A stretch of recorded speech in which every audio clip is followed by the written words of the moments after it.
दोस्तों आज मैं आप लोगों को सुनाने वाला हूँ भूतिया गाँव पार्ट 2। जिसने पार्ट 1 नहीं देखा तो पार्ट 1 देख ले, क्योंकि जब आप पार्ट 1 देख लेंगे तो पार्ट 2 जब देखने लगेंगे तो आपको कहानी में रोमांचक और इंटरेस्टिंग आएगी और आपको समझ में आएगी। अगर आप पार्ट 2 देखेंगे तो आपको कहानी में कुछ भी समझ में नहीं आएगी और आपको कुछ भी डर नहीं लगेगा। अगर आप पार्ट 1 नहीं देखा तो पार्ट 1 देख लें, उसके बाद पार्ट 2 देखें। अगर पार्ट 1 देख लें तो पार्ट 2 आप जल्दी देखिए, क्योंकि ये पार्ट है ना बहुत ही भयानक और डरावने होने वाले हैं। दोस्तों पंडित के साथ आगे बहुत ही खतरनाक होगा और लास्ट में ऐसे बात पर खत्म हो जाएगा कि आपके होश उड़ जाएंगे। तो दोस्तों चलिए इस खौफनाक कहानी की दुनिया में हो जाते हैं।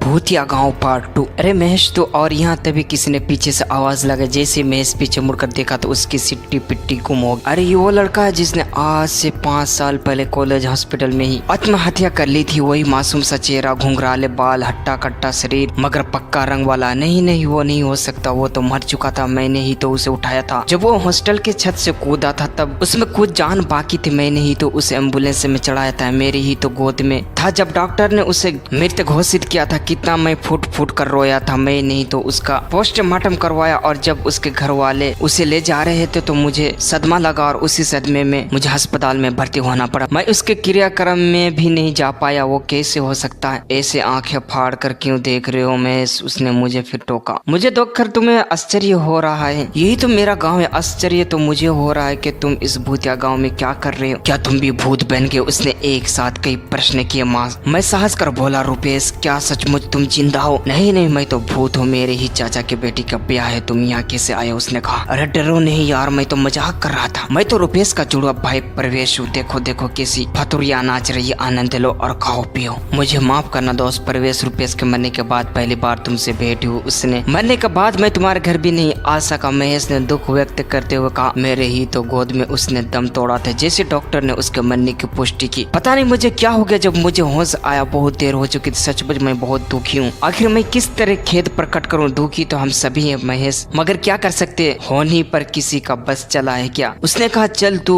बता कैसा? उसने महेश से पूछा। ठीक हूँ मगर रुपेश के बिना अधूरा हूँ महेश। तो उसने बोला तो आ जाना मेरे पास, मैं भी तो तेरे बिना अधूरा हूँ। वो फटाक से बोल गया। महेश तो उसका मुंह देखता रह गया। मारे डर के थर थर कांपने लगा। उसका शरीर पसीने से लथपथ हो गया। हाँ तुम फिर डर के वास्ते? वो बोला डरो नहीं महेश, मैं रुपेश का भूत नहीं हूँ। पहले ही बताया। महेश के सामान्य होने पर उसने फिर पूछा आजकल क्या कर रहे हो महेश बोला डिग्री करने के बाद हिंदुस्तान मशीन टूल से कंपनी में मेरी नौकरी लगी। आजकल छुट्टी में गांव आया था तो पिताजी ने जिद कर सत्य नारायण कथा करने के लिए पास के गांव में भेजा, तो वहीं से आ रहा था तो कुछ लोग यहाँ विवाह करवाने के लिए पकड़ लाए। अच्छा तो विवाह कराओगे? कराओ मगर दक्षिणा मुझे दे देना। भूतिया डॉलर ही भूतों की ब्याह। भूतिया गाँव भूतिया डॉलर। अब तो महेश बेहोश हो गया। खाना भी गया, जागना भी गया, महफिल के रंग तराना भी गई। आँखियाँ खोले जरा पंडित जी, कब से हूँ मैं खड़ा पंडित जी, बहुत सोली, अब तो जागो, जल्दी ब्याह करा, घर को भागो। लड़के की तरफ से आए पंडित जी ने महेश से कहा। हाँ पंडित जी उठिए तो सही, हाथ मुंह धोइए, जल्दी से विवाह कराइए, अब रात थोड़ी रह गई। लड़के के पिता उस डॉक्टर ने महेश के जगाते हुए कहा। महेश आंख मलते हुए बोला ठीक है चलता हूँ भैया, कहाँ विवाह कराना है चलो। डॉक्टर बोला मेरे साथ आ जाओ पंडित जी, जहाँ बेदी लगाना है मैं आपको ले चलता हूँ। महेश उसके पीछे हो लिया। लो पंडित जी ये 4 लड़के आपकी सहायता करेंगे, आप जल्दी से बेदी बनाकर विवाह संपन्न कराया। डॉक्टर ने महेश से कहा। हाँ पंडित जी जल्दी कराए, हमें भी बहुत दूर जाना है। लड़के वाले भी पंडित जी ने महेश से कहा। अभी तैयार करता हूँ पंडित जी, महेश बोला। फिर डॉक्टर को देख कर बोला आप जल्द से बेदी का सामान दिलवा दे, मैं अभी तैयार करता हूँ। वो चारों लड़के के साथ महेश उस जगह पहुँच गया जहाँ पर विवाह की बेदी लगानी थी। साथ में लड़के वाले की तरफ से आए हुए पंडित जी भी गए। हाजी पंडित जी आपका शुभ नाम? महेश ने उनसे पूछा। लोग तो हरफन मोला बोलते हैं मगर मेरा नाम राम प्रसाद। उन्होंने हंसते हुए जवाब दिया। हाँ तो श्रीमान राम प्रसाद जी आप कहाँ तक अध्ययन किए हुए हैं, यानी पढ़ाई किए हो? महेश ने फिर से पूछा। हो अध्ययन अध्यापन तो बहुत किया मगर अब पढ़ने में मन नहीं लगता। मंदिर की जगह तंत्र पसंद है, भूतों की दुनिया का शेयर करना मेरी हॉबी है। फिर हंसते हुए जवाब दिया। बेदी आप बनाएंगे कि मैं बनाऊं? महेश ने नम्रता से पूछा। आप ही बना दे, मुझे तो जहाँ कहेंगे मदद कर दूंगा। उन्होंने कहा। तभी महेश ने एक लड़के से कहा भाई 1 लोटा पानी तो ले आना। दूसरे ने उस लड़के से कहा जगरूप चला चल मेरे साथ, चापाकल तो चला देना, मेरा हाथ जख्मी है। उसने अपने जले हुए हाथों को दिखाते हुए बोला अरे जा हाथ जख्मी नहीं है तो पैर से चला लेना। दूसरे ने कहा। वो बिना कुछ कहे चापाकल के पास पहुंच गया। अरे ये क्या, उसने तो यही बैठे बैठे सड़क पार के चापाकल को चलाने लगा। इतना लंबा हाथ, अरे बाप रे महेश ये सब देख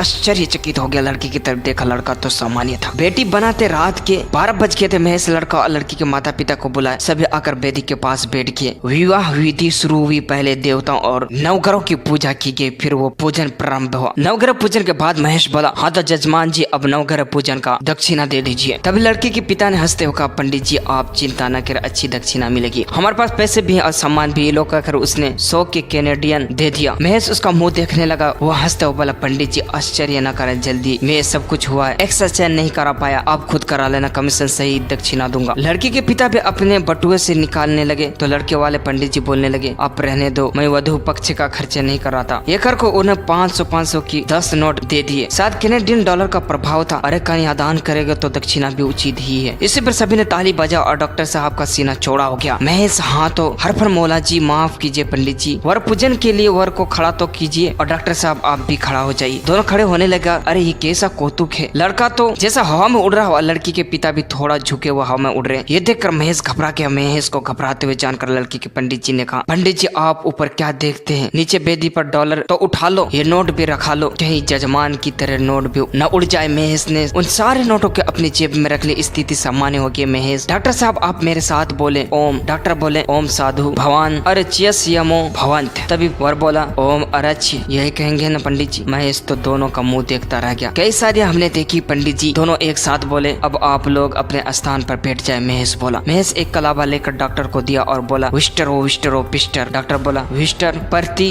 ग्रह ततम। वर ने कहा, विष्टर परति ग्रह नमी। अरे ये क्या कलवा की जगह सांप। वर बोला, लो पंडित जी आसन के नीचे रख लेता हूँ। अब आगे महेश, प्रधान प्रधान प्रधान। वर बोलने लगता है, पंथ प्रतिग्रह सनामी। डॉक्टर बोलने लगा, चलो पंडित जी। पैर धो दिया। महेश बोलने लगा, अर्घो अर्घो अर्घो। वर बोलने लगा, अर्घ प्रतिग्रह स्तमा। चावल फूल सिर पर रखकर। अब फिर महेश बोलने लगा, अचमनिनी अचमनिनी अचमनिनी। वर बोलने लगा, लो पी गया। अब आगे महेश ने सद में दही और घी मिलाकर देते हुए कहा, मधुपर को मधुपर मधुपर। वर बोलने लगा, लो पी गया। अब आगे वर पक्ष के पंडित जी ने उसका हाथ धुलवाया और वो खुद अपना मुंह पोंछा। फिर महेश ने एक कलावा दोनों को पकड़ा कर कहा, को गोरी रीति। दोनों एक दूसरे को खींचते हुए आकाश में पहुंच गए। महेश हक्का बक्का उन्हें देखने लगा। दोस्तों महेश यानी जो पंडित जी है, जैसे सब कुछ करने के बाद वो दोनों आकाश में पहुंच जाते हैं और पंडित जी बहुत ज्यादा डर जाता है। दोस्तों आगे पंडित जी के साथ क्या होने वाला है, आगे क्या होगा, जानने के लिए दोस्तों कमेंट में नेक्स्ट पार्ट जरूर लिखें।